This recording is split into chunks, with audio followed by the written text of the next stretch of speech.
Obrigado.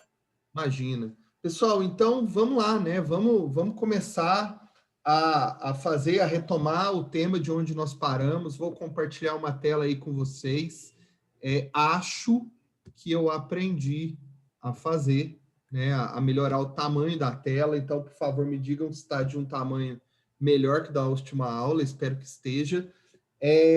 Só para Tá bom, lembrar. mestre. Beleza, ótimo.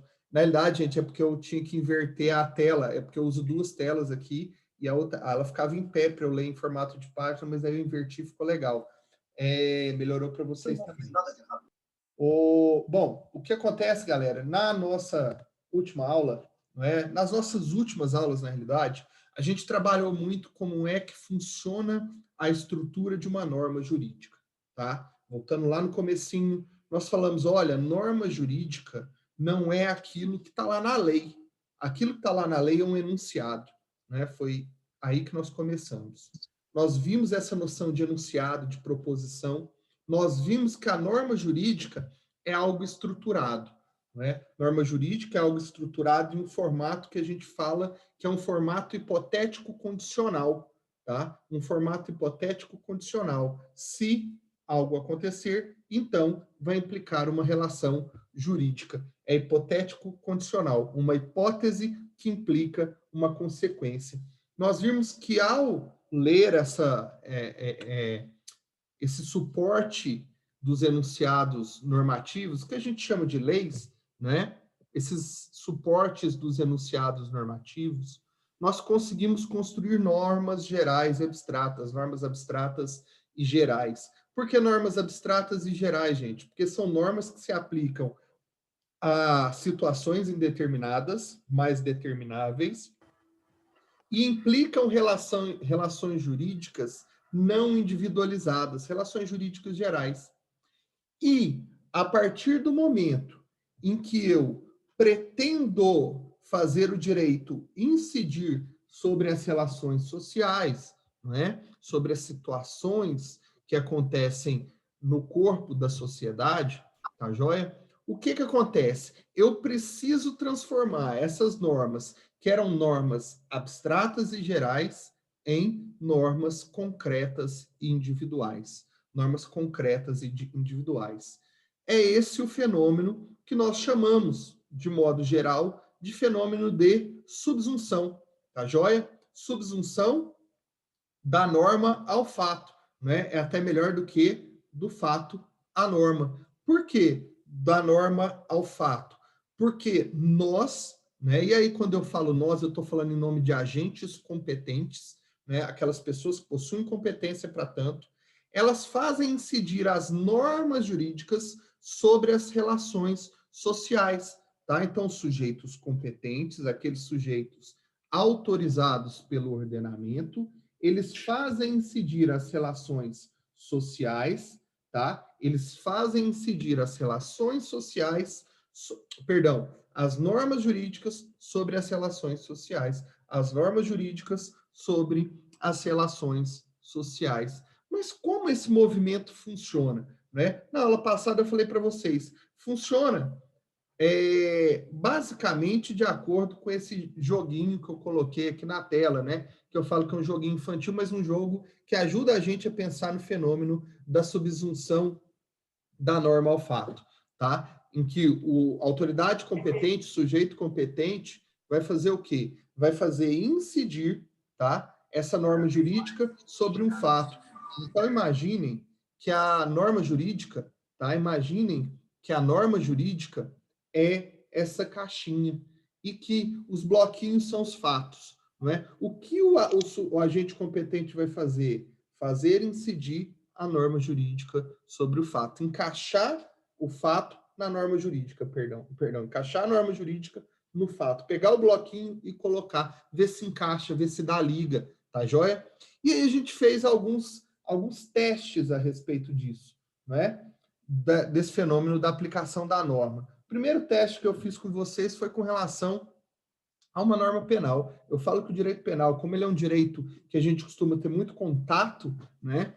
Não contato, às vezes, cotidiano, Deus me livre, não quero que ninguém tenha contato cotidiano com o direito penal, fora o contato profissional com o direito penal, né? Mas antes disso, a gente tem um contato de ver o direito penal acontecer com muita frequência, né? E aí trouxe para vocês a situação do Francisco de Assis Toledo, né? Que ficou aí popularmente conhecido como o maníaco do parque, né? Que ficou popularmente conhecido como maníaco do parque, e a gente visualizou o fato do Francisco de Assis Toledo ter matado um número grande de mulheres, né? Eu acho que todos vocês conhecem a história do Francisco de Assis Toledo.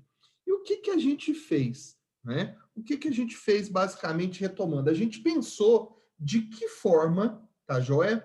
De que forma eu poderia fazer a norma jurídica do homicídio incidir, tá? De que forma eu poderia fazer incidir a norma jurídica do homicídio sobre, tá? Sobre o fato homicídio praticado pelo Francisco de Assis Toledo, tá?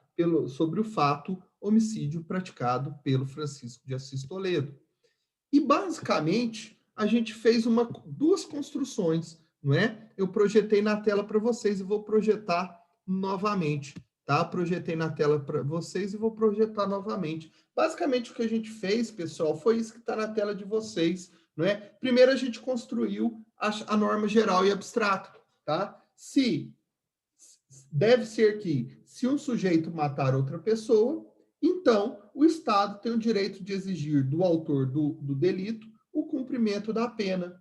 Francisco de Assis Toledo matou Patrícia, nome de uma das vítimas dele, então o Estado tem o direito de exigir do Francisco de Assis Toledo o cumprimento da pena, tá? O Estado tem o direito de exigir do Francisco de Assis Toledo o cumprimento da pena, tá? O cumprimento da pena. Gente, basicamente, o que a gente fez aqui, esse raciocínio empreendido, né, que parte dessa norma geral para a criação de uma norma individual, uma norma concreta, tá joia? Foi, não é? A subsunção da norma ao fato, não é? Nós fizemos a norma incidir sobre o fato homicídio praticado pelo Francisco de Assis Toledo, tá? Então, basicamente, o que nós desenvolvemos, tá? Foi construímos a norma geral e abstrata. Nós construímos a norma concreta e individual. Gente, entre norma abstrata e geral, individual e concreta, diversos procedimentos de argumentação jurídica, tá? No desenvolvimento das atividades cotidianas dos profissionais envolvidos com direito, serão desenvolvidos, tá? Serão praticados diversas formas de argumentação jurídica, me perdoe, tá bom? Então, por exemplo, a argumentação ela se presta, e nós vamos ver aí agora, né, hoje, como é que nós desenvolvemos os raciocínios, ela se presta à constituição da norma abstrata e geral, ela se presta também à construção da norma concreta e individual. Então, isso tudo a gente vai ver hoje. Além disso, gente, nós vimos também, na nossa aula passada, a questão da própria aplicação da norma do dever de indenizar para essa situação aqui, né? Para essa situação aqui, que é exatamente a situação em que o carro amarelo bateu no carro vermelho, tá? E se aquele que causa dano a outrem tem o dever de indenizar a pessoa que sofreu dano, então o autor do dano, carro amarelo, tem o dever de indenizar o autor do dano, a vítima do dano, carro vermelho, não é? Então, nós fizemos também essa construção. Pessoal, parece algo muito abstrato, né? Parece uma discussão, às vezes, abstrata, né? Mas, na prática, todos os envolvidos, tá? Na aplicação do direito, de alguma forma, praticam essa atividade, tá? Todos os envolvidos na aplicação do direito, de alguma forma, praticam essa atividade. Norma geral, fato, subsunção da norma ao fato, norma individual e concreta, tá? Nós temos norma geral, fato, não é? Subsunção da norma ao fato, norma concreta. Por que que todos fazem isso, não é? Por que que todos que se veem Professor, poderia envolvidos... repetir para mim, só para eu poder fazer a anotação, por gentileza? Claro, claro, Jonathan. É norma geral. Nós constituímos a norma geral, não é? Nós Sim. fazemos incidir a norma geral sobre o fato, não é, que nós identificamos, e a partir da subsunção da norma geral, geral e abstrata, tá? Ao fato, nós construímos norma concreta individual, não é? Nós construímos norma concreta individual. Professor, obrigado. Imagina, qual a razão e qual a importância disso, como eu falava? A razão e a importância disso é que todos os atores, passando um pernilongo aqui, me deu vontade de matar ele, todos os atores do cenário jurídico, eles praticam esse raciocínio. E eu vou dar alguns exemplos para vocês aqui. Um advogado, ao postular em juízo, não é? Ao postular em juízo qualquer interesse que seja de um cliente seu, o raciocínio empreendido por esse advogado vai ser basicamente a constituição de uma norma geral e abstrata, a relação dessa norma geral e abstrata com o fato posto e a subsunção dessa norma ao fato por ele demonstrado. E ele vai requerer, ele vai falar assim, olha, excelência, tem uma norma geral e abstrata, tem um fato, logo eu tenho aqui norma concreta individual, ou seja, eu sou credor, eu tenho direito de exigir o cumprimento de determinada prestação. É esse o raciocínio que o advogado faz, seja ele advogado do autor, seja ele advogado do réu. A diferença é óbvio que cada um vai fazer essa construção na tutela dos interesses do seu cliente, quando advogados. Quando um representante do Ministério Público imputa a prática de um delito a determinada pessoa, o que esse representante do Ministério Público está fazendo, tá joia? O que esse representante do Ministério Público está fazendo, nada mais é do que também esse raciocínio aqui. Óbvio que na tutela do interesse do Estado que ele representa, né? Seja na ação penal, na ação de tutela de direitos transindividuais, não é? O representante do Ministério Público ele vai fazer isso. Bom, e só isso, Jorge? Não. O juiz, ao decidir, senhores, o juiz, ao decidir, vai fazer isso também. Só que a diferença do juiz, ao decidir fazer isso, é que o juiz é agente competente para introduzir no sistema de direito, tá? Agente competente para introduzir no sistema de direito norma concreta e individual, tá? A norma introduzida no sistema pelo juiz de direito, né, com base nos argumentos trazidos por esse mesmo movimento feito por autores, advogados, não é? Ou por representantes do Ministério Público, a diferença básica é que essa norma introduzida pelo juiz, ela vai fazer parte do sistema, não aquelas normas ou aquelas normas pretendidas por advogados, promotores. Não. O que vai valer efetivamente é a norma introduzida pelo juiz. Por quê? Porque ele tem competência para isso. Não o advogado do autor, não o advogado do réu, não o representante do Ministério Público, certo? O juiz, no limite da competência atribuída a ele, é quem tem competência, quem tem a aptidão, não é, autorização para fazer essa matemática, digamos assim, tá? Para realizar de fato a introdução da norma no sistema de direito positivo. Foi onde nós paramos na nossa aula passada, não é? Foi onde nós paramos na nossa aula passada. Eu acho que deu para digerir um pouco as coisas da nossa aula anterior até a nossa aula de hoje, né? Eu acho que a aula de hoje nós estamos com um número menor de colegas, né? Em algumas unidades aí da São Judas não tem aula, e eu acho que uma parte do pessoal acabou não entrando em razão disso, mas nós seguimos daqui o nosso raciocínio, não é? Nós seguimos daqui o nosso raciocínio. E agora o nosso raciocínio, gente, vai ir além, ou melhor, vai esquecer por alguns instantes, não é? O que nós vimos a respeito de norma jurídica até esse momento, tá? Nós vamos entrar a partir desse momento, pessoal, a partir desse momento, nós vamos tratar especificamente daquilo que o professor Tércio Sampaio de Ferraz, né? O professor Tércio chama o professor Tércio chama de procedimento argumentativo dogmático, tá? Procedimento argumentativo dogmático, que é o procedimento argumentativo trazido pela maioria dos autores que tratam da argumentação jurídica, né? Ele chama de procedimento argumentativo dogmático, tá? Então, é isso que nós vamos tratar a partir desse instante, tá? É isso que nós vamos tratar. Deixa eu compartilhar minha tela com vocês. Bom, vamos lá, meus amigos. Vamos lá. Olha só, nós vamos começar pensando no procedimento argumentativo dogmático, né? Nós vamos tratar, então, a partir desse instante, do procedimento argumentativo dogmático.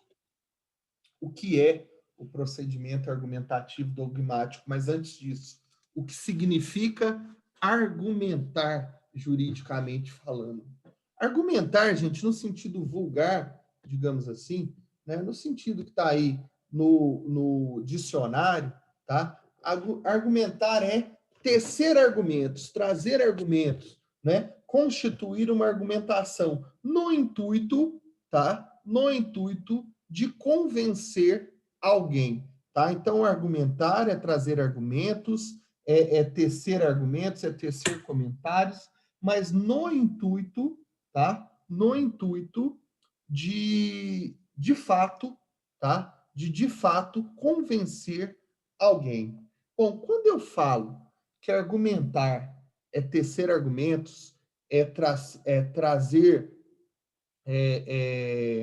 estímulos, né, que permitam o convencimento de outra pessoa, tá joia? Quando eu falo isso para vocês, eu estou falando no sentido vulgar, mas eu estou falando muito próximo do que o sentido jurídico, tá? Porque a argumentação jurídica é a argumentação que ocorre no contexto de um procedimento de aplicação do direito, tá joia? A argumentação jurídica é aquela realizada pelos atores do cenário do direito, que a gente já falou lá atrás, não é? Que nós já falamos lá atrás.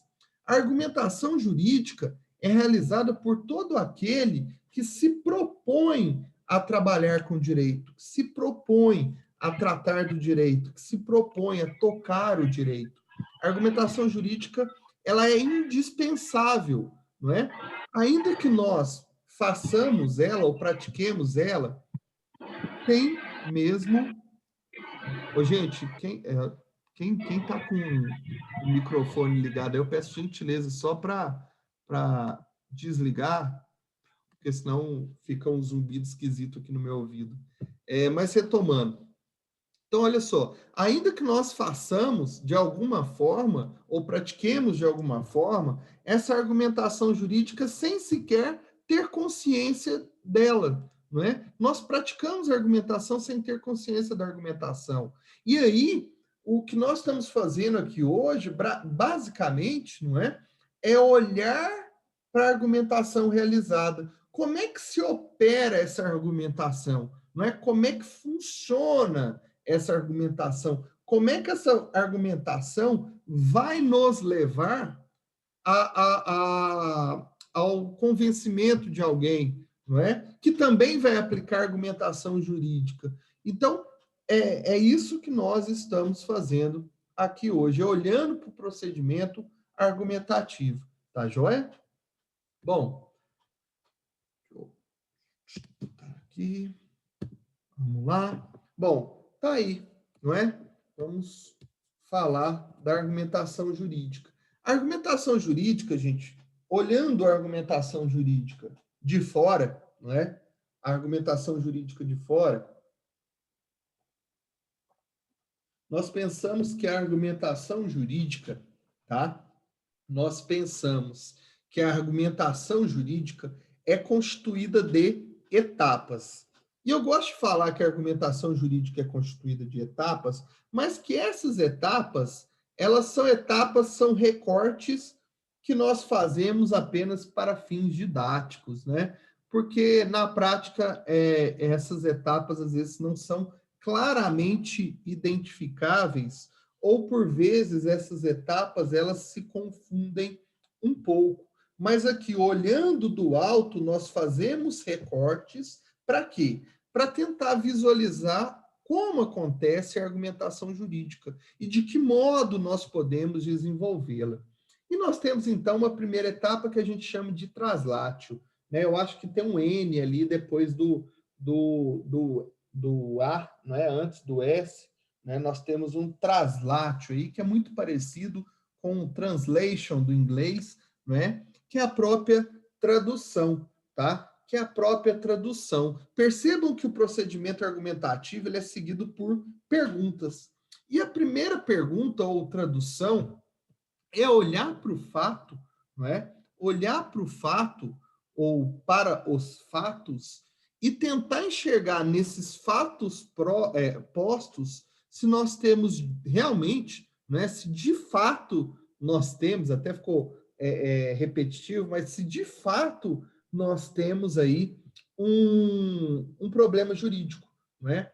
Essa situação posta, tá? Essa situação posta ela implica, não é? Ela implica interesse ao direito, né? Ela implica, de alguma forma, uma situação que é juridicamente relevante, tá? Uma situação que é juridicamente relevante.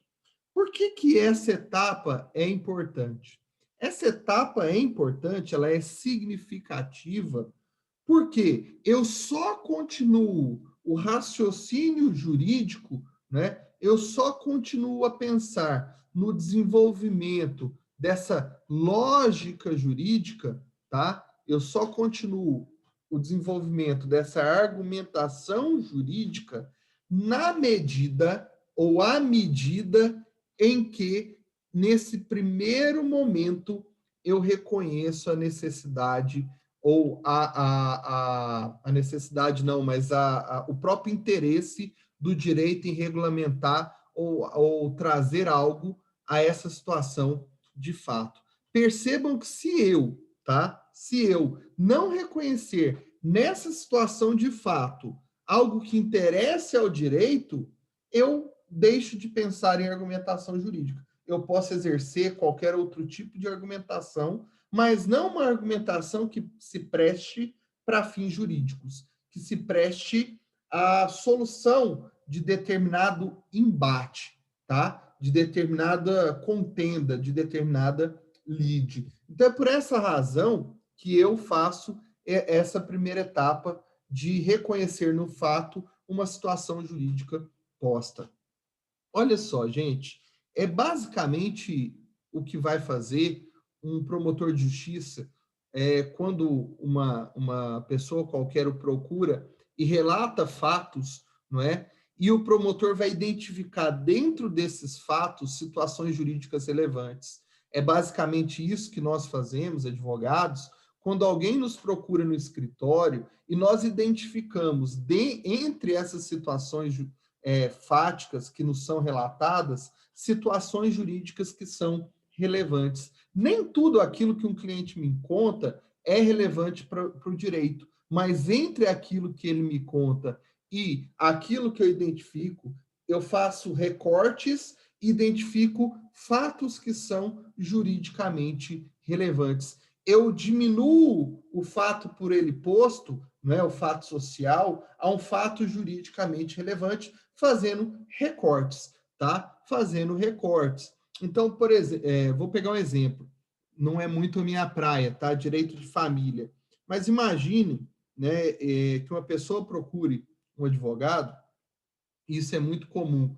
nos casos relacionados ao direito de família, e a pessoa procura o advogado com vistas a afirmar ou a expor que o seu cônjuge, de alguma forma, o traía, não é? Naquela história contada ao advogado, perdão, eu estou falando advogada porque eu estou lembrando de uma situação, minha esposa é advogada, uma situação de uma cliente que a procurou. Mas entre aquelas coisas e todos aqueles fatos que são expostos pelo cliente ao advogado, né, ou advogada, ele traz uma carga de emoção muito grande, né? E ele conta uma série de coisas que, para ele, cliente, são absurdamente relevantes, mas que, para o advogado, na situação posta, que é a situação do divórcio, podem ser absolutamente irrelevantes. São absolutamente irrelevantes. Ou não naquela dimensão com que foi relatada ao advogado.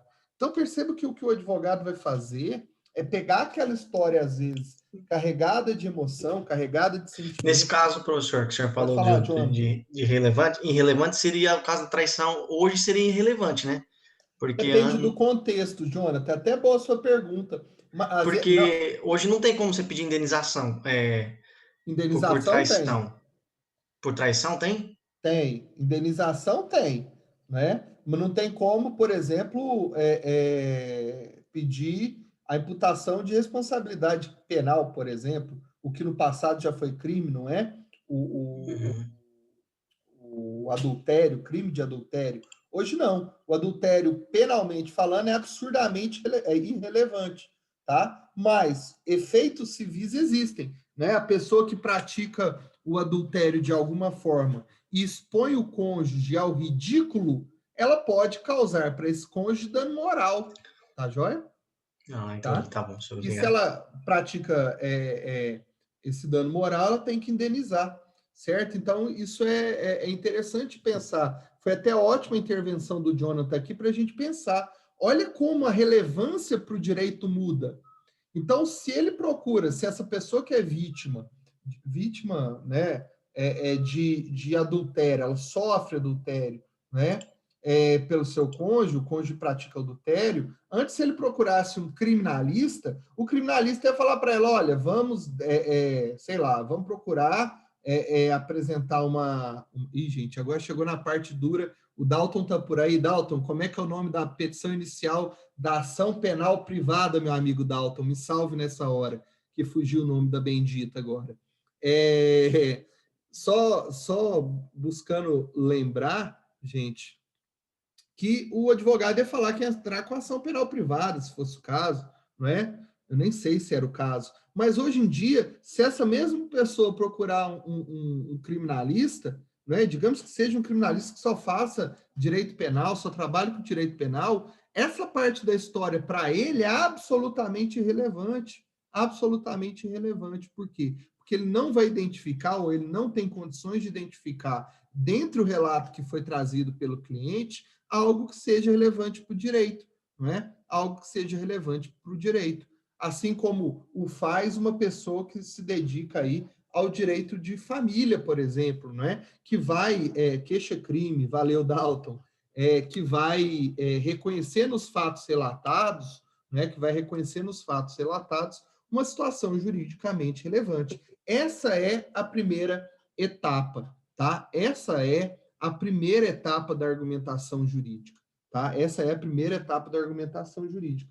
E talvez, né, talvez não, sem dúvida nenhuma, mais relevante. Gente, hoje, né, quando num período aí que nós vivemos um grande nível de especialização das pessoas, né, dos profissionais de direito, há uma tendência de acontecer isso que eu falei para vocês há pouco, né? Um profissional, às vezes, ele não identifique entre o relato que foi trazido algo que seja juridicamente relevante, em razão do seu nível de especialidade. E aí até a razão pela qual, por exemplo, os concursos públicos para o cargo de juiz, não é? De juiz substituto, de juiz federal, de juiz do trabalho, eles são concursos é que cobra uma amplitude de conhecimento muito grande, né? Porque, principalmente no início da carreira, né, o juiz ele não pode se dar ao luxo de desconhecer o fato jurídico, né? Ele tem que olhar a situação e entender o fato jurídico ali presente, né? Afinal de contas, as partes vão dar-lhe os fatos e ele é quem vai dar o direito para o caso concreto. Uma coisa que traz, gente, uma identificação fácil e talvez aí também uma importância enorme do relato fático e da identificação do fato jurídico no contexto do relato dos fatos, que é o que faz essa primeira etapa, não é? É a situação do juiz não poder se negar a julgar causas, não é? Isso daí traz também uma amplitude enorme de obrigações para aquele que se põe perante os fatos, não é? Principalmente o juiz, porque ele é obrigado a decidir, tá? Ele é obrigado a decidir. Então, ele tem que identificar a relação jurídica ali posta sobre os fatos, tá, joia? A relação jurídica não. Ele tem que identificar nos fatos o fato jurídico, certo? Dúvidas por enquanto, pessoal? A gente vai enjoando desses fones de ouvido. Eu já acho que eu já tenho a meia dúzia, eu já usei tudo quanto é fone de ouvido nessa pandemia aqui. O fone de ouvido aquele parece DJ, esse fone de ouvido dentro do ouvido. O que acontece é que no meio a gente vai cansando, dói um pouco o ouvido. Ninguém tem dúvida? A Bruna falou que não. Ninguém quer perguntar nada por hora. Professor, só uma dúvida Fala, quando você Jonathan, falou pode perguntar. dos translátion, você falou que tinha um N ou não tem um N? Tem um N, Tem? traslátil, tem um N sim, Ah, tá? tá bom, então. Tem um N. Obrigado. Bom, então sigamos em frente, né, pessoal, já que tá tranquilo por enquanto, e de fato essa primeira parte, ela é muito tranquila, né, não existem grandes questionamentos. A segunda parte, tá, da argumentação jurídica, tá, do procedimento argumentativo, é exatamente a parte que a gente fala de conjectural, tá? Conjectural. Nós vamos fazer conjecturas. Aqui os interessados farão conjecturas. Mas de que forma os interessados farão conjecturas, não é? Eles vão olhar, não é? Eles vão olhar os interessados e apresentar fatos e autor dos fatos. Fatos e autor dos fatos, não é? Fatos e autor dos fatos. Nesse movimento de apresentar fatos e autor dos fatos, nós temos a situação daquele que afirma o fato, tá? Daquele que afirma o fato. Quem afirma o fato, e aí eu vou falar afirmar o fato no sentido eu vou colocar a afirmação do fato como se fosse o autor de uma ação, só para facilitar, o autor de uma ação que afirma o fato e aponta o autor do fato, não é? O autor da ação que aponta o fato e afirma o autor do fato, ele pode fazer o que a gente chama de ataque forte. O que é ou o que significaria o ataque forte? O ataque forte é aquele que consiste na apresentação de um fato e apontar a relação desse fato com um suposto autor. Então, o ataque forte afirma o fato e afirma o autor do fato, tá? Então, o ataque forte afirma o fato e afirma o autor do fato. Feito o chamado ataque forte, não é? Feito o ataque forte, aquele que sofre o ataque vai fazer o quê? Defender-se, não é? E a defesa, ela pode ser uma defesa forte ou uma defesa fraca. Pode ser uma defesa forte ou pode ser uma defesa fraca. A defesa forte, gente, a defesa forte, digamos assim, a defesa ideal é aquela defesa em que se consegue negar o fato, tá? E negar o autor, tá? Negar o fato e negar o autor, nega a existência do fato e nega a relação à vida desse fato com esse autor. Então, bate em tudo, vamos falar dessa forma, né? Vamos trazer dessa forma, tá? Aquele que apresenta uma defesa forte, ele nega o próprio fato, assim como ele nega a própria autoria. Ele vai falar, olha, além do fato não existir, tá? Não ter acontecido, eu não sou o autor do fato. Aquela pessoa não é a autora do fato, né? Então, nega-se tanto o fato quanto a própria autoria do fato, ou a autoria atribuída ao fato. Nega-se tudo quando a gente fala em defesa forte, tá? Quando a gente fala em defesa forte. Pessoal, a defesa forte, tá? A defesa forte pode nem sempre acontecer. E aí eu vou falar para vocês, eu acho que a defesa forte não acontece como regra, tá? Não acontece como regra. A defesa forte não acontece como regra, pelo menos não na área que eu atuo, né? Não na área que eu atuo, no direito público, tá? Não acontece como regra. Porque como regra, pelo menos aí é uma percepção bem particular, tá? Aí vai uma percepção muito particular, como regra nesse momento, nós fazemos o quê? Não é? Quando há um ataque forte, todo ataque é forte porque ele afirma a autoria e afirma o fato, não é? Ele afirma o fato e afirma a autoria, ninguém vai fazer um ataque se não for afirmando um fato e atribuindo a autoria, ele é seguido de uma defesa. Mais uma defesa, tá? Mais uma defesa que normalmente ou nega a autoria e não nega o fato, ou reconhece o fato, mas não daquela forma. Mas não daquela forma. Quando a gente pensa no fato, né? Uma defesa forte, nega fato e nega autoria. A gente tem do lado uma defesa que não é uma defesa forte, é uma defesa que não reconhece, ou melhor, que reconhece o fato, mas não reconhece a autoria. Nós abrimos a possibilidade para terceira etapa, ou por terceiro ponto.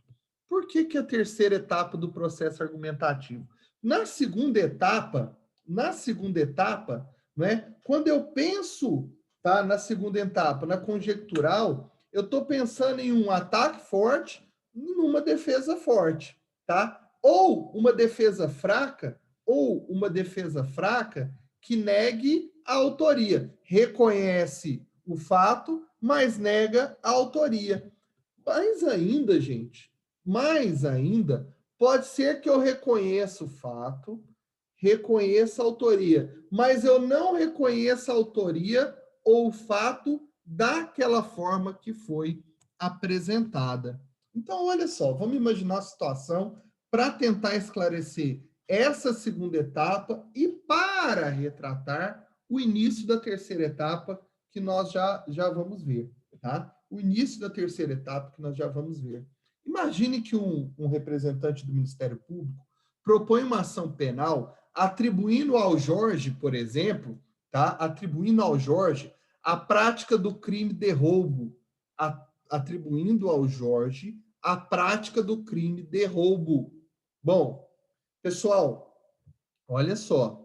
Pessoal, prestem muita atenção.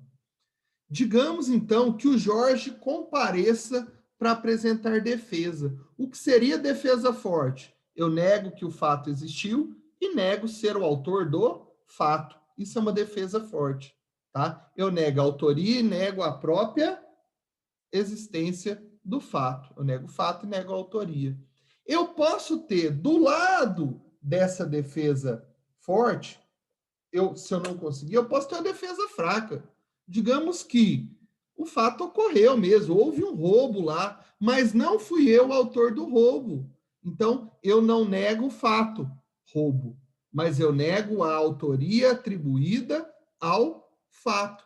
Nego ser eu o autor do fato. Isso é uma defesa fraca. Fraca no sentido de que a gente só nega uma das situações. E fraca também, gente, se a gente for pensar, ela é uma defesa pior do que a primeira, né? Se eu consigo negar tudo, eu tenho uma situação incrivelmente melhor que a primeira situação. Mas vamos lá, vamos raciocinar então. Olha, eu posso ter ainda uma situação em que eu reconheço o fato, mas eu não reconheço como aconteceu. Ou eu reconheço a própria autoria, mas não como me foi atribuída. Não como me foi atribuída. Imagine a situação, por exemplo, de eu reconhecer o fato, não é? Reconhecer o fato. O promotor acusa o Jorge de ter matado o Zé das Couves, sei lá, uma pessoa qualquer, não é?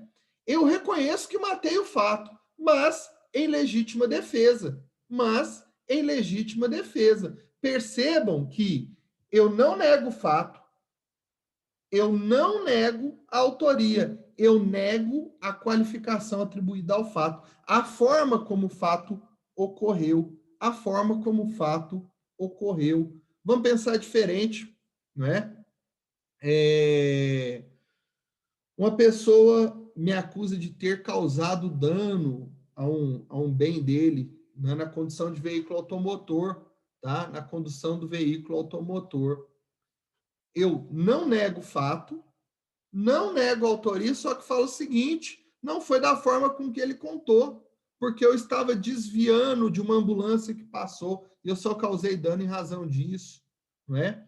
Então percebam, gente, que a segunda etapa, que é essa etapa do atribuição do fato do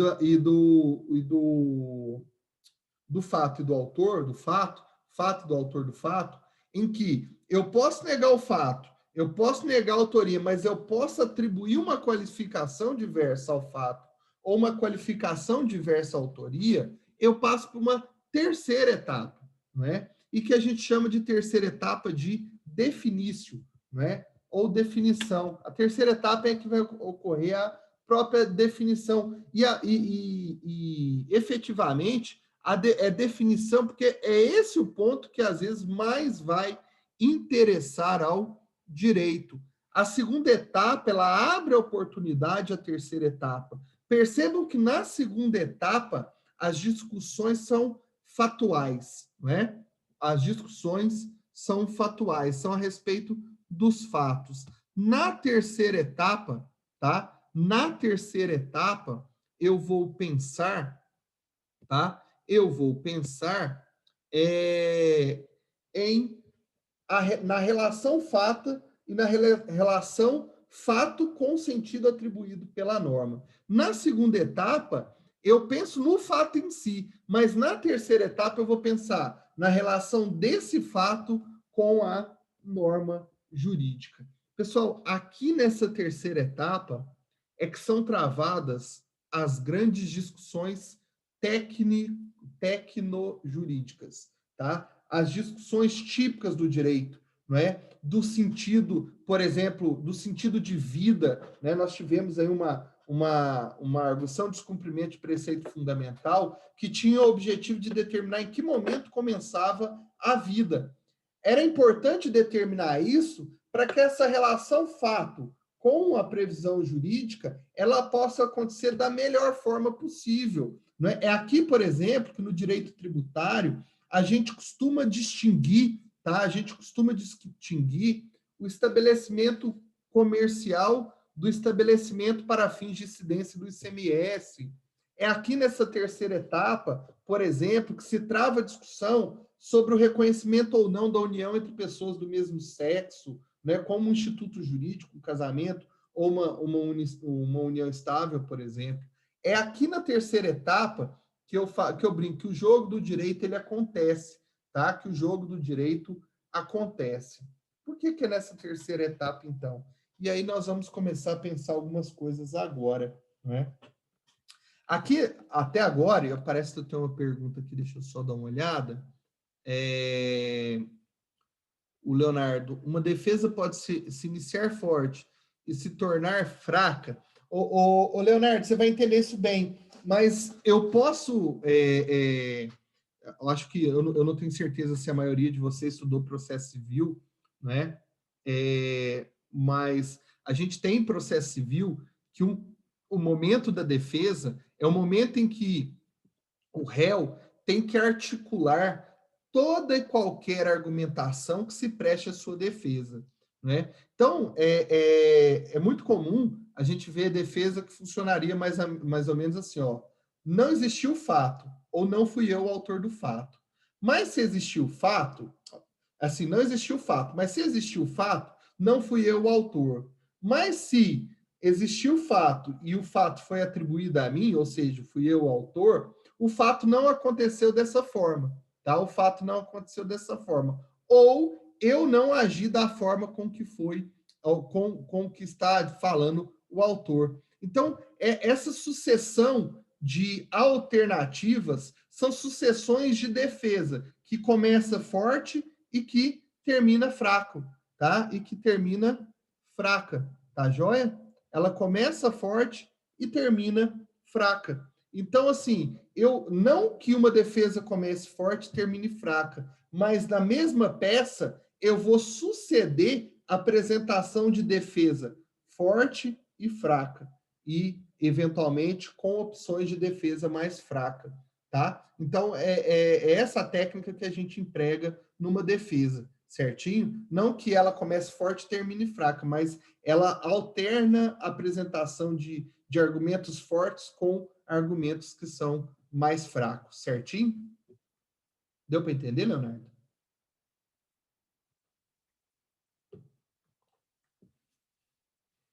Dúvidas, pessoal? Por enquanto? Alguém gostaria de perguntar alguma coisa? Nada, vocês estão quietinhos hoje. Exemplos, vamos lá, minha amiga Tereza. Tereza Cristina. Professor, Vala, diga. eu não entendi o que você disse pro Leonardo. A pergunta do Leonardo eu não entendi. Não, ótima, ótimo. Vamos lá. Não deixa dúvida passar, tá, gente? A ideia é assim, eu quero que vocês aprendam o máximo, assim. Pode ser que as coisas fiquem mais claras à medida que eu for falando, mas não deixa passar, não. Vamos lá, deixa eu tentar te explicar melhor. Foi a Natália que perguntou, né? Natália, me diga uma coisa, você tem contato com o processo civil de alguma forma? Tenho, já tive aula. Legal, você teve aula de processo civil, então fica um pouco mais fácil eu te dar exemplo. Você já viu uma regra que ela obriga quem se defende a apresentar todos os argumentos favoráveis à sua defesa na contestação, não viu? Sim. O momento da defesa é o momento da contestação. Então, ótimo. O que vai acontecer numa defesa técnica, tá? Isso acontece da seguinte forma. O advogado vai fazer defesa, ele vai olhar lá se o autor, por exemplo, o autor da ação, trouxe prova de que se o cliente dele é ou não é autor do fato. Então, por exemplo, o autor da ação fala assim, olha, o autor do fato, tá? O autor do fato, ele praticou injúria contra o meu cliente. Por isso eu quero dano moral, tá? Por isso eu quero que seja imputado a ele o dever de pagar uma indenização por dano moral. Bom, imagine então, Natália, que o autor, o advogado do réu, ele vai pegar, tá? Ele vai pegar esse processo e ele vai observar que não existe prova de que o cliente dele é autor do fato. Qual que é a primeira postura dele ao elaborar a defesa? Ele vai falar, olha, meu cliente não é autor do fato.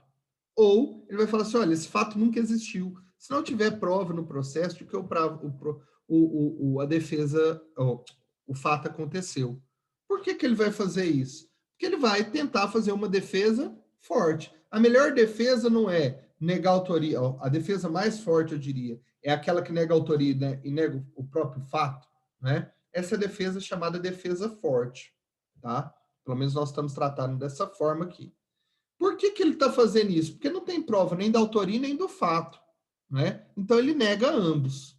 Mas ele vai pensar um pouco mais o advogado e vai falar, poxa, Pode ser que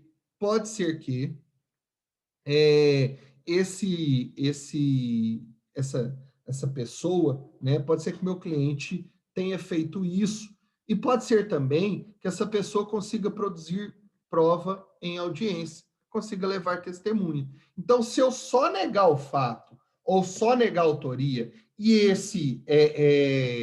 essa pessoa leva uma testemunha que prova o contrário, eu vou acabar prejudicando o meu cliente. Então, eu preciso de mais argumentos. Aí eu passo para a segunda etapa. Eu vou, depois de ter conversado com o meu cliente, ele vai falar assim, olha, realmente, eu falei, mas eu não falei dessa forma, eu não falei isso, né? Eu não falei isso. E aí a gente passa a segunda etapa da elaboração da defesa. Olha só.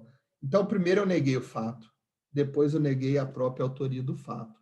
Aí eu passo para a segunda fala, eu vou falar assim, olha, apesar de não ter feito e do fato não ter existido, se por um acaso ficar provado que o meu cliente praticou o fato, né, de que o fato existiu e de que meu cliente praticou o fato não se deu dessa forma, ou o meu cliente não agiu com essa intenção. Você está vendo que eu tenho alternativas na defesa? Não é? Então, eu comecei fazendo defesa forte, mas eu não excluí a possibilidade ou a necessidade de apresentar uns argumentos de defesa fraca. Óbvio que de acordo com aquilo que meu cliente trouxe para mim, tá? Óbvio que dentro daquilo que meu cliente trouxe para mim. Por quê? Porque eu tenho que trazer na minha defesa, na minha contestação, tudo que se preste a defender o meu cliente. Se eu conseguir, né, uma defesa forte, ótimo, né? Digamos que eu consiga, ou melhor, digamos que o autor da ação não consiga provar que o fato aconteceu, ou não consiga provar que o meu cliente é autor do fato que gerou o dano. Então, o juiz vai julgar improcedente o pedido. Mas digamos, não é, que o autor da ação prove o fato e prove o fato e prove que meu cliente é o autor. Se eu não trouxer, não é, outra espécie de defesa, ainda que eu chamada defesa fraca, eu não vou conseguir, não é, trazer uma situação melhor para o meu cliente. Eu me limitei a falar que ele não era autor e que o fato não existiu. Então, pode ser que uma defesa fraca, gente, e pelo amor de Deus, eu estou falando assim, fraco, não no sentido de uma defesa mal feita, tá? Muito pelo contrário. A pessoa que faz a defesa dessa forma, ela está fazendo defesas muito bem feitas, porque ela está preocupando com o todo, tá? Então, quando eu elaborar essa parte da mesma peça processual que eu estou falando aqui como defesa, tratando como defesa fraca, eu vou falar, olha, beleza, existiu o fato, ele é o autor, mas ele agiu, ele estava embriagado, né? Por exemplo, e aí, voltando lá para o direito penal, né? Vou lembrar lá da situação em que a pessoa fica tão embriagada que ela não tem domínio sobre as suas ações. Então, se ela não tem domínio sobre suas ações, e aí, ó, gente, se eu errar, me corrijam, é uma excludente, não é, de ilicitude, eu acho, tá? Se eu não tenho domínio sobre o fato. Então, olha só, eu apresentei a defesa forte, mas eu apresentei uma defesa fraca que, se o juiz considerar, tá? Que, se o juiz considerar, ela vai ter a mesma consequência. Ou eu posso ainda, e nessa terceira etapa, atribuir uma consequência jurídica diversa, que também é uma defesa fraca, mas que pode ser interessante. Então, presta atenção. Digamos que o promotor de justiça, Natália, ele acusa o meu cliente de roubo, tá? Eu nego o fato, nego a autoria, né? Falo que meu cliente, por exemplo, ele agiu em estado de necessidade, ou ainda, né? Se não considerar isso tudo que eu trouxe, eu tenho uma terceira opção, que é falar que, olha, na realidade não ocorreu roubo. O que ele está falando que aconteceu aí foi um furto. Então, eu estou trazendo ainda, ao fim, uma situação menos gravosa para o meu cliente, ou seja, se ele não for absolvido por negativa da autoria, no caso do direito penal, gente, eu nego a autoria, nego a existência do fato, eu trago o fato de uma forma diversa ou a autoria de uma forma diversa, eu vou atribuir uma qualificação jurídica diferente e eu vou, pelo menos, conseguir, de alguma forma, amenizar a situação. Ficou mais claro, Natália, agora? Sim, Mestre, entendi. Obrigada. Legal. mestre, me diz uma coisa. Fala, Duílio. Quando eu faço a petição inicial, eu tenho que pôr também tudo que eu tenho contra a outra parte. Tudo que interessa a autoria. Isso, sim. Exato. Então, aí é o seguinte, se o réu ele tem todas as informações, e aí ele diz, olha, eu não bati no carro dele, mas se eu bati no carro dele, eu não vi, ele está contradizendo a parte dele inicial. Quer dizer, então, ele está, inclusive, se descaracterizando. A própria defesa dele está derrubando ele. Não, fica parecendo, Duílio, mas é uma questão de oportunidade. Não é que ele defende. Tem uma frase que é um jargão bem jurídico, assim, que é usado quando faz defesa, sabe? Que é bem a título de argumento, né? Ou argumentando tanto, ou seja, não fiz, mas a título de argumento, se eu fiz, tá joia? Então, assim, não é que enfraquece, na realidade a defesa acaba ficando mais completa dessa forma. Por mais que traga contradições, porque eu falar assim, no mínimo esquisito. Primeiro eu nego a autoria, depois falo que não agi desse jeito, né? Eu acho que o negar a autoria, aí, eu não estou falando simplesmente falar que eu não fiz. Pode ser que eu negue a autoria falando que não existe a prova que eu fiz. Entendeu? Então, assim, olha, não tem prova nenhuma de que eu sou autor do fato, logo não fiz o fato. Agora, se eu fiz o fato, não foi dessa forma. Fica parecendo que é contraditório, mas na prática não é, porque você traz uma defesa completa, entendeu? É o famoso, olha, a título de argumento, eu não fiz, não tem prova que eu fiz, não fui eu o autor. Mas, se ficar provado que foi eu o autor, não foi da forma como foi posta. Entendeu? Eu entendi, mas eu não consigo aceitar muito, mestre. Eu entendo. Imagina se eu falar isso para minha esposa. Olha, você viu beijando a vizinha? Mas não fui eu. Mas se fui eu errei de vizinha. Eu estou morto do mesmo jeito. Não, eu concordo contigo. Mas o problema, Duílio, é o seguinte. É óbvio, né, que eu estou trazendo assim, um exemplo extremo. Duílio. Primeiro que se fosse a esposa, você não teria nem tempo de pensar em responder. A bolsa já tinha comido na orelha, já tinha voado a bolsa. Já tinha tomado bolsada. Mas, assim, é óbvio que o exemplo que eu estou trazendo é um exemplo, assim, extremo, né? Na prática, óbvio que é difícil, assim, não fiz. Se fiz, não foi dessa forma, né? Na prática, por quê? Ninguém que vai entrar com a ação vai entrar com a ação absolutamente sem nenhuma prova da autoria ou do fato, né?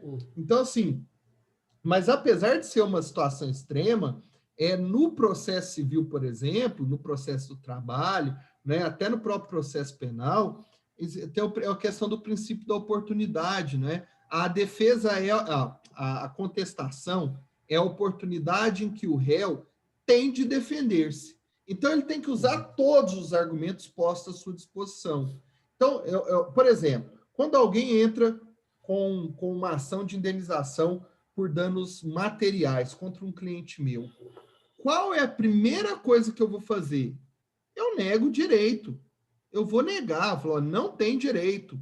Isso daí vamos pensar dano moral, isso daí foi mero aborrecimento. Isso é o primeiro argumento que se usa muito em defesa, né, de dano moral. Não, esse é o mero argumento, por causa disso, por causa daquilo. Aí você passa para a segunda etapa. Olha,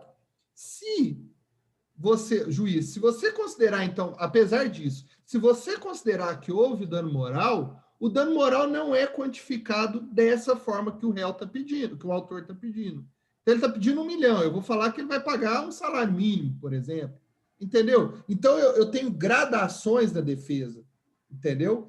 Eu dei um exemplo mais, digamos assim, mais amplo, ou que pode parecer mais absurdo na prática, mas que, por exemplo, na prática não é incomum isso que eu estou falando, né? Então, vem o autor da ação e fala que houve dano moral. Eu vou negar a existência de dano moral. Primeira parte. Aí falou, a título de argumento, né? Se, por acaso, excelência, você considerar que houve dano moral, apesar de tudo que eu falei, o dano moral não pode ser quantificado dessa forma. Ele não tem direito do quanto ele está pedindo. E aí eu discorro sobre a quantificação do dano moral. Então, são situações cotidianas, né? Vou dar outro exemplo.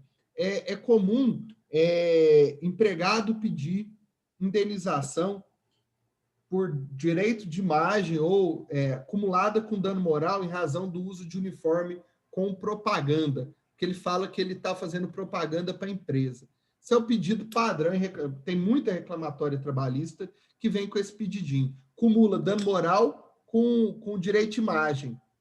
Qual que é a primeira coisa que eu vou fazer? Eu nego o direito. Qual que é a segunda coisa que eu vou fazer? Eu vou falar que o dano moral já abrange o dano de imagem e que por isso ele tem que ser quantificado de uma coisa só. Qual que é o terceiro argumento? Olha, então tá, excelência, se você achar que o dano moral e o dano à imagem, eles são separados, o quanto atribuído a cada um tem que ser menor, entendeu? Então, olha só, eu tenho 3 argumentos aparentemente contraditórios, mas que são úteis à defesa. E começo com uma defesa forte, que nega a própria existência do fato, né, e a própria autoria do fato, passo para uma defesa fraca, que não nega a existência do fato, mas que atribui uma consequência jurídica diversa, e passo para outra defesa fraca também, no sentido que nós estamos usando, que é uma defesa que separa, mas que nega também a forma da atribuição que foi dada pelo autor da ação. Então, assim, são exemplos práticos, cotidianos, entendeu? E que funcionam em termos de argumentação jurídica. Acho que ficou mais claro, né, Duílio? Assim, sim. Óbvio que na realidade jurídica isso é razoável. Na realidade social isso é absurdo, né? Então, assim, é a história do beijo, né? Até você explicar que focinho de porco não é tomada, meu filho, isso vai demorar um tempão. Então, tem situações que é melhor. Esses dias eu estava vendo, eu gosto de ver, como que é o nome? Acho que é Porta dos Fundos, eu não tenho certeza se foi no Porta dos Fundos, mas eu gosto de ver essas comédias do YouTube aí, da risada deles. Era o rapaz que sai, passa a noite num bordel, não é? E volta para casa, ao caminho de casa, ele joga um monte de cerveja no corpo, chega em casa, a esposa dele fala, onde você estava, meu filho, né? Ele fala, não, eu estava no bordel, né? Ela fala, seu mentiroso, você estava tomando cachaça com seus amigos, né? Por causa do cheiro de cerveja que exalava no corpo dele. Então, assim, a prática, né? As relações sociais, elas são infinitamente mais complexas do que as relações jurídicas, digamos assim. No jurídico, a gente faz um recorte sobre a realidade, né? Então, isso vale para o direito, né, esse raciocínio, mas não cola numa realidade social qualquer, né, qualquer que seja ela, tá bom? Eu acho que tem mais perguntas aqui. Deixa eu voltar um pouquinho. Professor, eu fiquei com dúvida em relação também a essa pergunta, a questão que ele apresentou aí, porque assim, quando você vai fazer a defesa, aí você vai fazer a defesa forte, e se comprovar, se falar que não, que negar o fato e a questão do autor, e foi comprovado que de fato foi cometido lá pelo autor. Então, não daria problema, tipo, você... Não. Não. Assim, não dá problema pelo seguinte, óbvio, né, Jonathan, igual eu tô falando, olha, se tem prova lá que o seu cliente de fato fez, né, seu cliente o cliente também já falou, tipo, já falou para você que fez. O seu cliente vai e fala que fez. Sim. Você sabe que o autor da ação vai provar que ele fez. Sim. Assim, você não vai se meter a falar que ele não fez, porque senão vai ficar ridículo, né? Vai ficar, né? Mas digamos assim, que de fato ele não tenha feito, ou ele negue para você a autoria, e você acredite que ele não fez.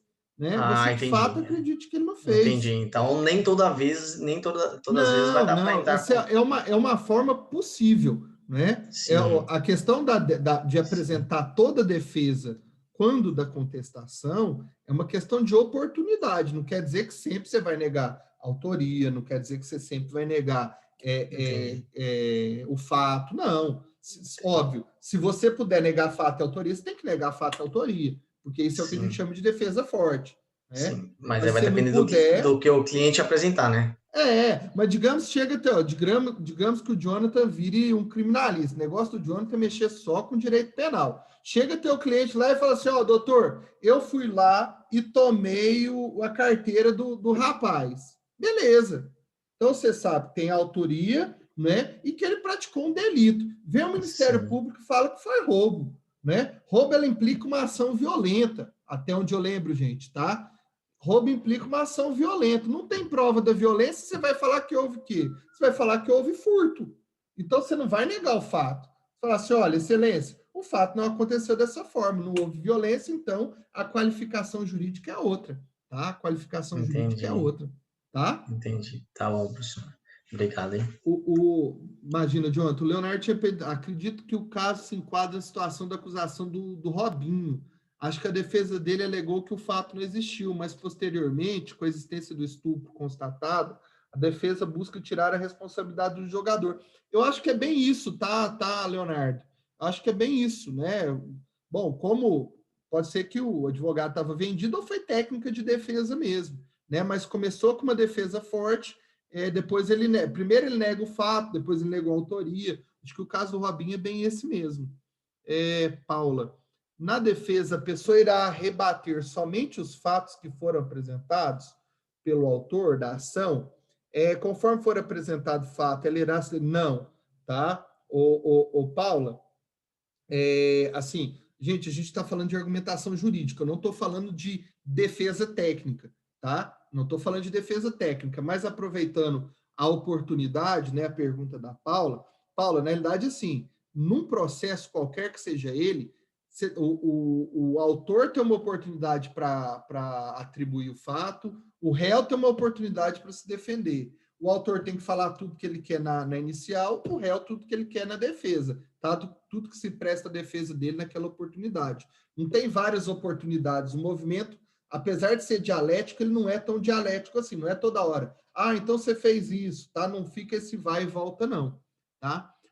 Luana, professor, uma vez a professora me disse que você nem sempre vai dizer que a pessoa é inocente, concordo com ela, mas sim fazer valer a pena seja aplicada, claro, claro, claro, viu, Luana? É bem isso que eu estou falando aqui, né? Você vai defender na medida das possibilidades. O papel do advogado não digamos assim, negar sempre. Pelo contrário, é dar a atribuição jurídica correta. E esse é o exemplo que eu dei. Né? No caso do criminal, o promotor acusou de roubo. Não, a qualificação jurídica correta é furto. Né? Ah, o promotor pediu a pena máxima. Não, esse caso é um caso de pena mínima. Então, é essa a função, tá? Maria Rodrigues. Professor, esse processo argumentativo dialoga com a retórica de alguma... Claro, na realidade, assim, não a retórica no sentido pejorativo, tá joia, Maria? Porque, às vezes, o pessoal usa a retórica como algo em que os argumentos são argumentos que não se constatam, ou que são argumentos falhos, tá? Mas a retórica no sentido, digamos, da filosofia grega, né? Então, assim, de usar os argumentos, é bem isso mesmo, tá? Qual a diferença entre argumentação jurídica e defesa técnica? Andréia, a argumentação jurídica é o raciocínio jurídico, tá? De apresentar os argumentos. A defesa técnica é o modo de apresentar a defesa em juízo. E aí quem fala é o processo penal, o processo civil, o processo do trabalho, tá? A argumentação jurídica ela não é só utilizada na defesa, ela é utilizada pelo autor quando faz a petição inicial também, tá? Então, a argumentação é um raciocínio jurídico, tá joia? Tem uma segunda pergunta. Entendo que as duas deveriam andam de mãos dadas. Tá joia, André? Elas andam de mão dadas. Só que a argumentação é uma forma de raciocinar, tá? É uma forma de raciocinar.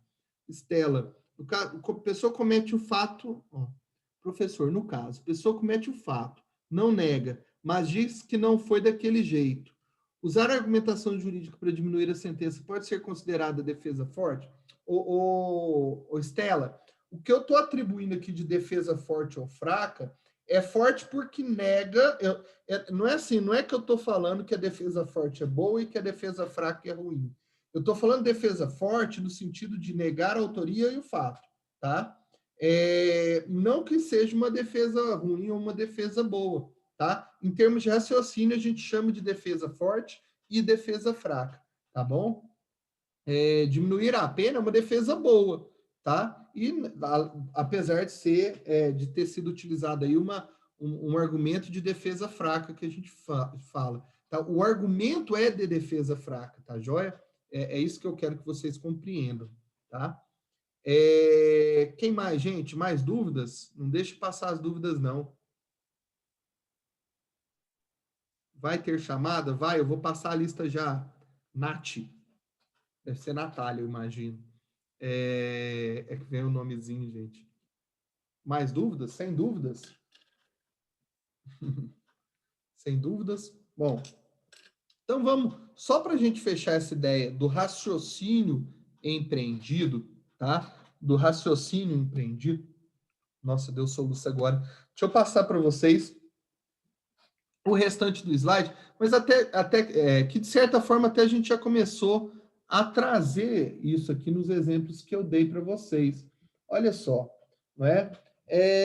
Eu posso ter na defesa, né, um ataque forte, aquele que atribui um fato modificativo, né? Então, para se defender, ele contra-ataca. Um ataque forte é aquele que traria um fato modificativo. Lembra aquela história que vocês estudaram, fato modificativo, extintivo, do direito do autor, não é? É essa a ideia, né? Você modifica o fato, né? Ou eu posso trazer também o fato modificativo como defesa forte, ou um fato modificativo como ataque forte também. Quando eu imputo ainda de outra forma, né? Então eu tenho aí um movimento de diálogo, né?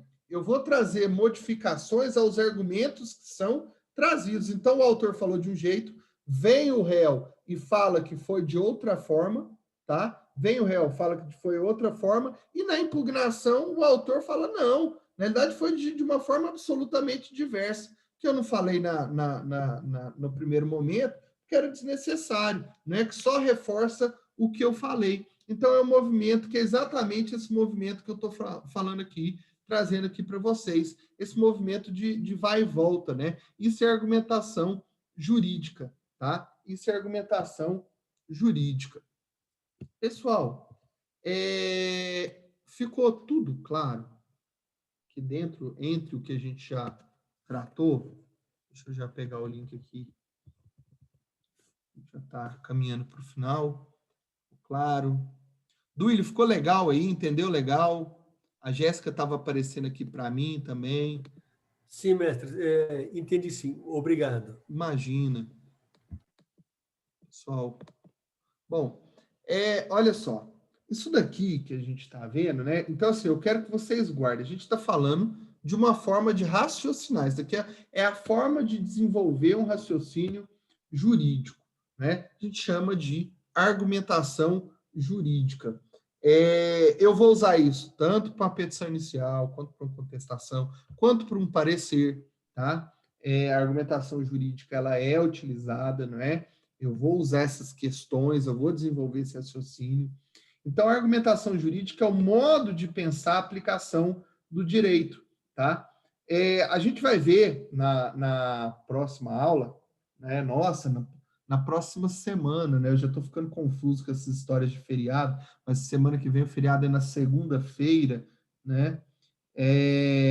Nós vamos ver um pouco mais sobre essa terceira etapa, tá? Nós vamos relacionar essa terceira etapa com aquelas questões que a gente viu que guardam relação com a norma jurídica, né? Com a relação com deixa eu abrir aqui.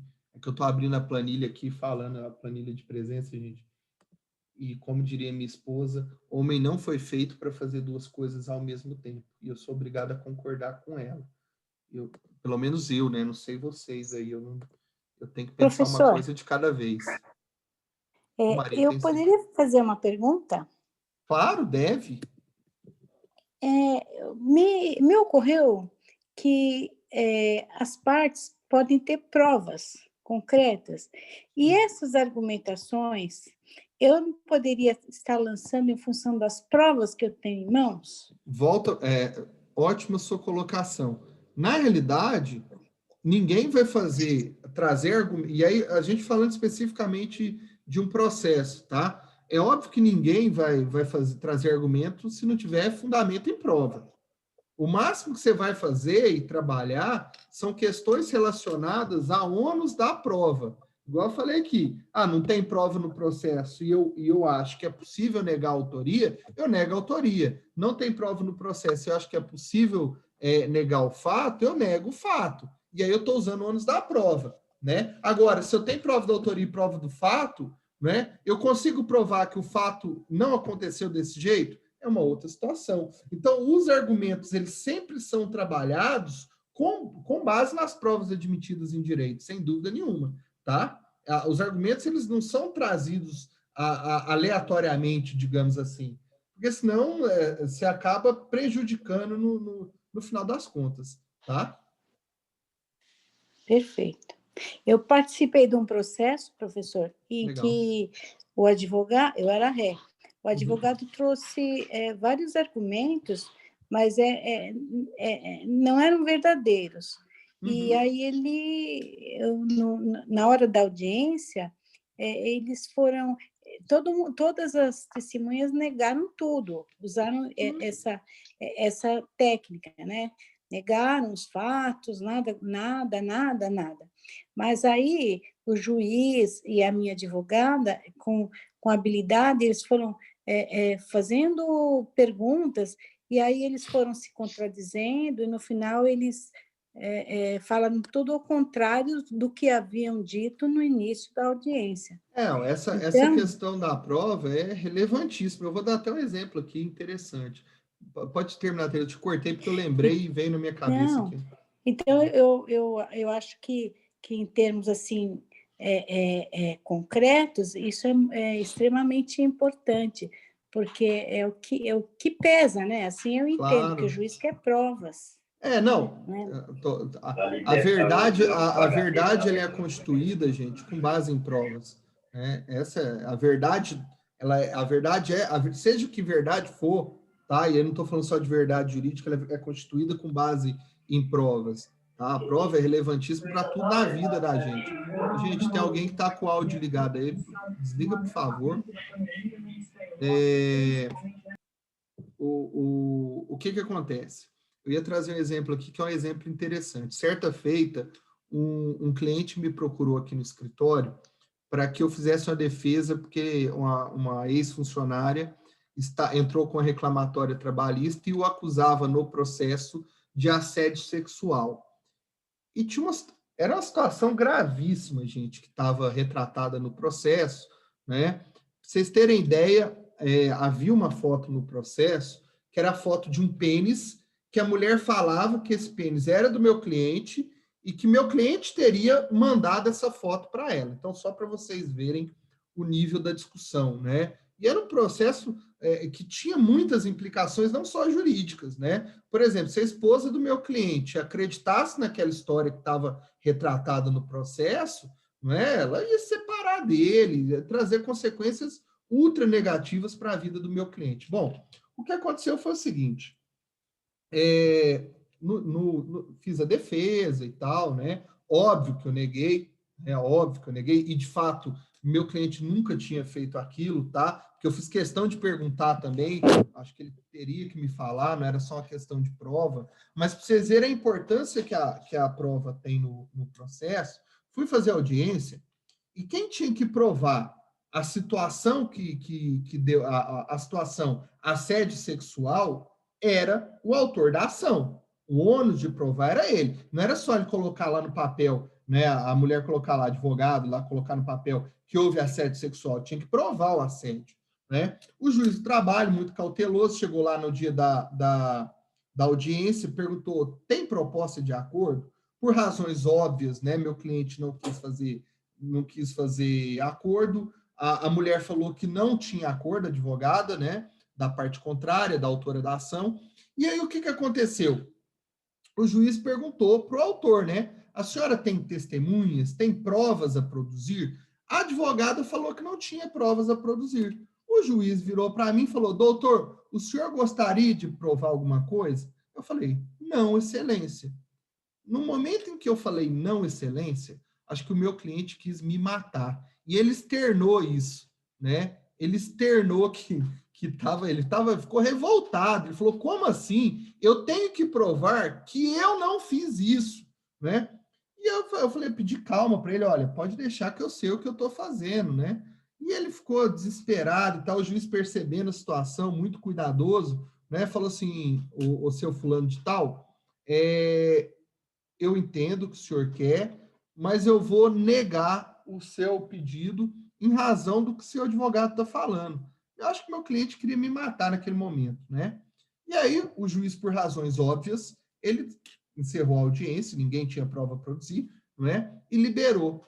Ao fim da audiência, o juiz, óbvio que o juiz tinha consciência do que aconteceu, né? Sabia que eu não quis produzir prova, porque a parte que tinha obrigação de produzir não fez, ele esperou um pouco o autor e o seu advogado sair e falou assim, olha, o seu fulano de tal, o senhor contrata advogado é para confiar no trabalho que ele faz. Então, confie no trabalho do seu advogado, né? Ele não quis produzir prova, eu tenho certeza, por razões óbvias, né?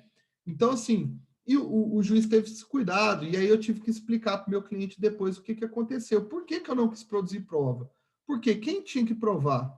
Primeiro, que aquela foto que estava no processo, de fato, era do meu cliente, ou que meu cliente tinha mandado, era o autor da ação, ela não fez, tá? E eu não tinha que provar nada. Então, basicamente, e aí até pegando o exemplo que a Tereza nos trouxe aqui, não é? Veja que o argumento que... Sabe aquela história do que eu trouxe aqui? O argumento forte, atribuir autoria e o fato, né? Atribuir autoria e fato. O autor conseguiu provar autoria e fato, ele trouxe argumento.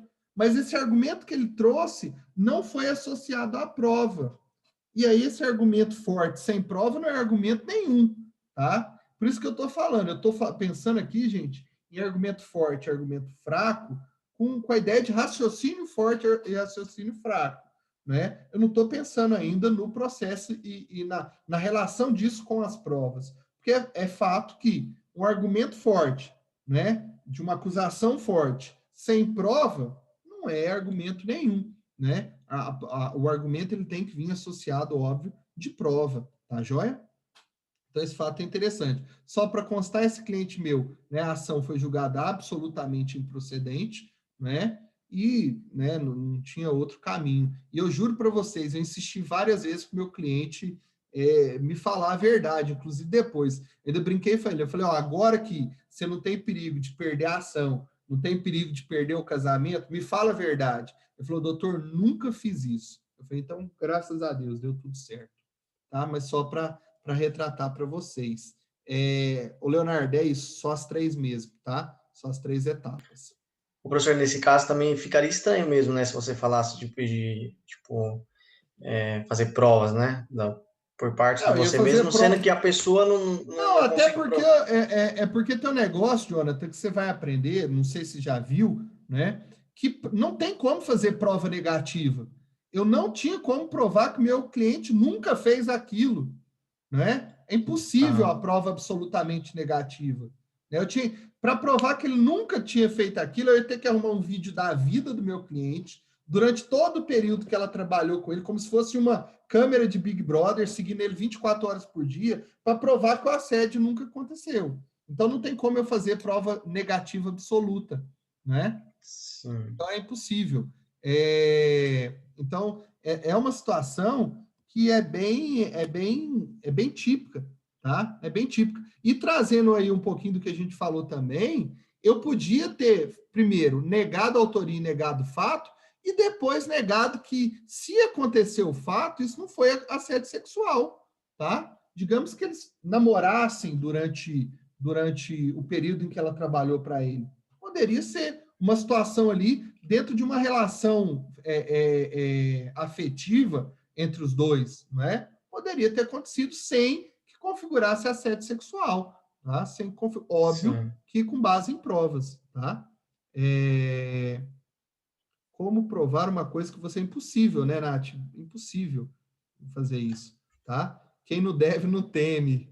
Né? Concordo. Mas, ó, eu vou falar, essa máxima não vale muito pro processo, não, viu? Tem que ter medo, sim, porque dependendo do rumo que o processo toma, quem não deve pode ter que pagar a conta no final, dependendo do processo, tá? Bom, pessoal, eu passei o link aí do Google, vocês vão responder, que vale, que vale como chamada para mim, né? Eu vi que tem pergunta aqui se vai ter chamada e tal. Eu já passei o link aí dessa lista de chamada, então, por favor, respondam, né? Seguinte, vou postar novamente a atividade lá no YouLife, tá? Então, amanhã já vai estar disponível.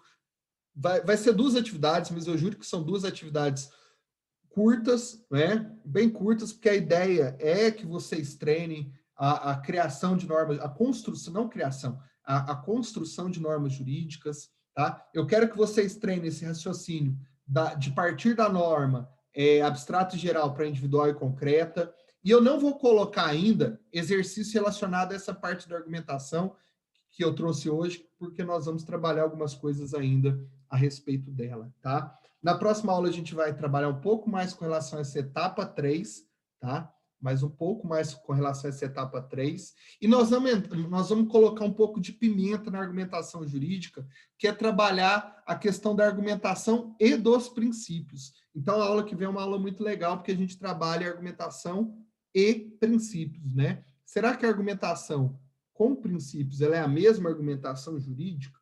Então, vamos trabalhar um pouquinho com isso, tá joia? Pessoal, os exercícios ficam sempre disponíveis até o dia da aula, eu deixo disponível até às 18 horas, tá?